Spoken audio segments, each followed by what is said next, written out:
Let's try to generate UML activity diagram with Visual Paradigm AI Chatbot. We try to generate an activity diagram for create bank account process. Here is the generated diagram. So far looks good.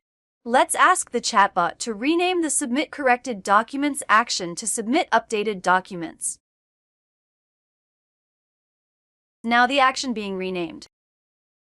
We would like to add a new action, issue ATM card, follow to assign account number. Let's ask the chatbot to add it.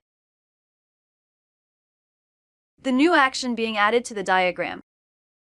Now the diagram looks good. We can press the Import to Visual Paradigm button to import this diagram into our Visual Paradigm project. Here is the imported diagram and we can perform further editing on it. Hope you will found this video helpful. Thanks for watching.